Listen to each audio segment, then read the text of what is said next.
Apakah ada jenis proteksi khusus anak-anak terhadap COVID-19? Wah. Nah, Mangga gimana dijawab nih, Dr. Chandra. Oke.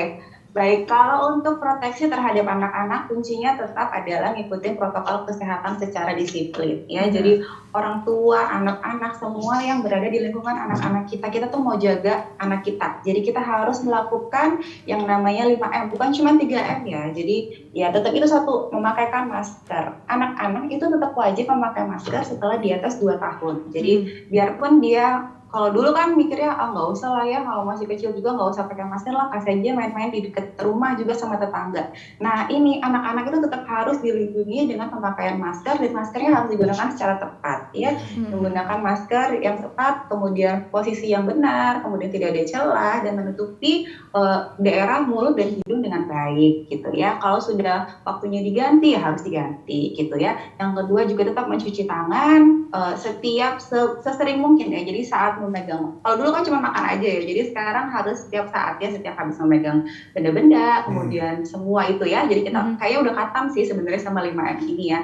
Cuman jangan lupa itu menjaga jarak, kurangi mencegah apa sih? Jangan kerumunan dulu, dan itu membatasi mobilitas. Yang saat ini yang kita hadapi bersama, kita lihat sendiri ya, jalanan udah kayaknya udah normal aja gitu, kayak nggak ada pandemi. Beda banget sama awal-awal pandemi kemarin ya kan. Jadi kalau misalnya itu mobilitas anak-anak itu kalau bisa ya bosan sih di rumah, tapi demi masa depan ya, demi kesehatan kita bersama gitu ya, sabar dulu dah di rumah dulu ya. Jadi meskipun nggak sekolah tapi anaknya dibawa ke mall, meskipun nggak sekolah anaknya dibawa ke pantai, itu nggak sih sekarang ya. Jadi kita mesti jaga banget anak kita. Plus makanan yang baik, nutrisi yang baik, ditambah juga apabila ada imunisasi yang belum dilengkapi dulu, gitu sih. Oke. Fit, tadi saya juga sempat nyinggung juga nih soal umur usia bisa terima vaksin. Karena yang selama ini kita dihadapkan dengan adalah para pekerja kantor, TNI, jurnalis, lalu kemudian masyarakat dewasa yang usianya 18 tahun ke atas sudah boleh melakukan vaksin. Tapi dengan anak-anak nih, apakah dengan belum divaksinnya ini perlindungan terhadap anak ini hanya berupa 3M saja, atau ada hal lain yang bisa kemudian menambah proteksi anak-anak dari COVID-19 atau terpaparnya dari COVID-19? Iya, jadi kalau bicara masalah vaksinasi ya, jadi vaksinasi ini kan memang suatu harapan besar ya untuk bisa mengakhiri pandemi. Saya rasa semua juga berharap dari vaksinasi ini. Tapi seperti kita tahu ya, jadi kalau untuk vaksinasi, kalau vaksinasi yang dari dulu sudah ada, itu ya hepatitis B ataupun yang lain gitu ya, itu kan biasanya perlu waktu ya. Untuk suatu vaksin itu bisa digunakan secara umum oleh masyarakat dan dianggap cukup efektif, memiliki safety yang baik. Jadi untuk bisa digunakan semua umum, kita kan memang harus melewati beberapa fase ya. Jadi beberapa fase penelitian, fase 1, fase 2, fase 3, dan seterusnya gitu ya. Nah, ada kelompok-kelompok tertentu, jadi misalnya ada kelompok tertentu yang dianggap vulnerable ya, jadi mereka dianggap memiliki risiko lebih tinggi, dan biasanya mereka adalah golongan yang pertama ibu hamil, ibu menyusui, anak-anak gitu ya. Anak-anak ini termasuk dalam grup yang vulnerable ya, jadi nggak banyak penelitian yang bisa langsung mengerjakan itu ke kelompok ini. Nah, inilah kenapa jadi vaksinasi untuk COVID-19 ini yang sebenarnya luar biasa banget ya. Dalam 1 tahun udah bisa jadi vaksinnya ya. Kalau zaman dulu vaksinnya kayak susah banget ya, lama banget gitu ya.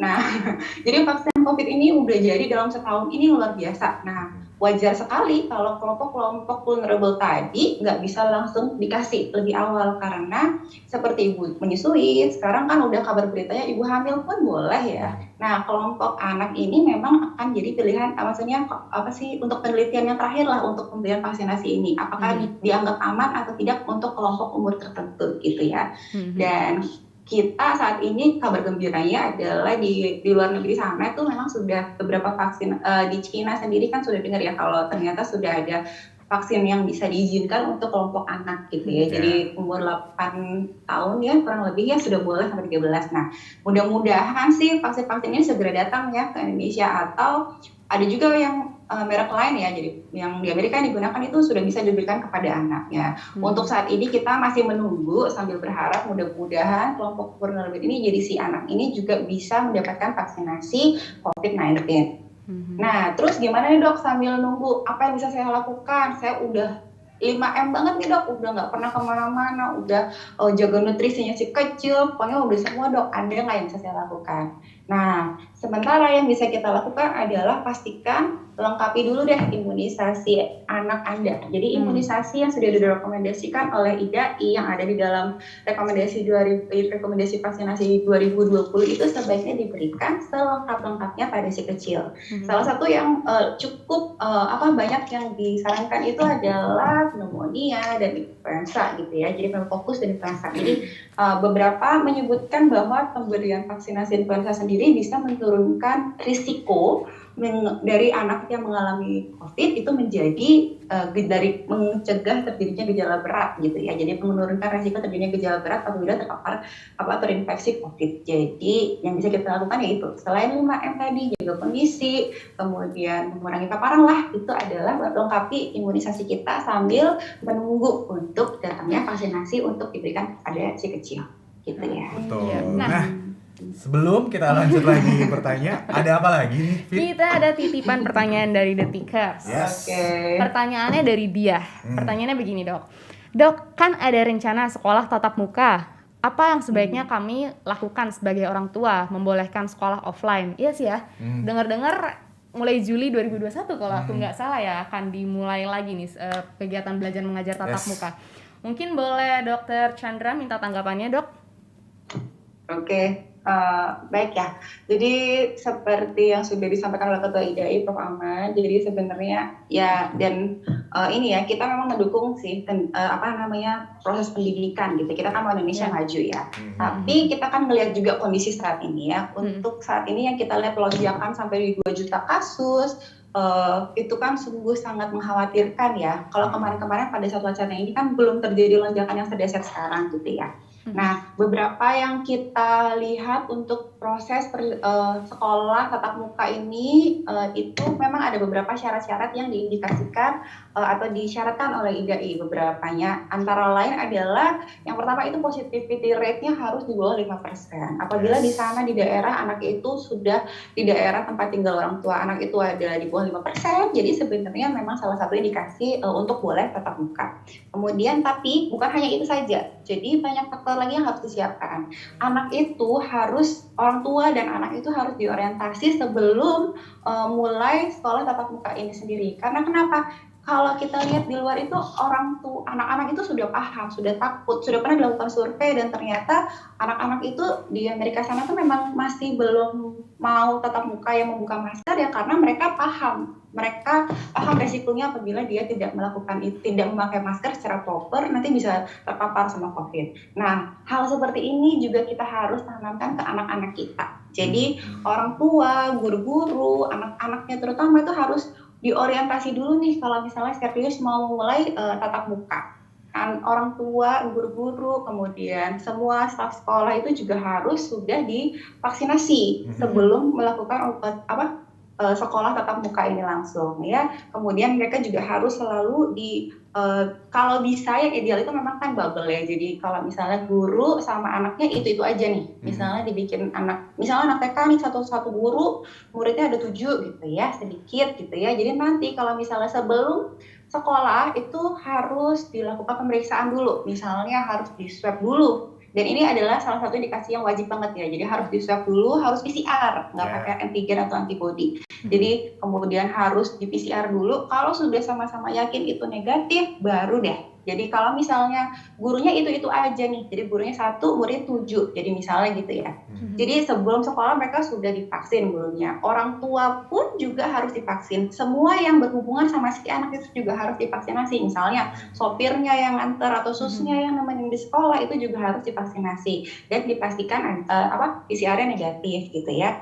Kalau selain bubble itu, jadi kalau misalnya tujuannya sih apa sih? Kenapa sih harus gitu dok? Ya kalau misalnya bubble itu lebih gampang. Jadi muridnya nanti misalnya ada yang positif 1, gampang tracingnya. Jadi udah tahu nih kalau ada satu yang di sana yang positif, nanti yang di lingkungan itu yang sering terpapar itu aja nanti jadi lebih gampang kita tracingnya gitu ya. Kemudian apalagi ya, jadi kalau misalnya bisa sih outdoor dulu ya, jangan lama. Kalaupun dia di dalam ruangan itu sebaiknya ada HEPA filter.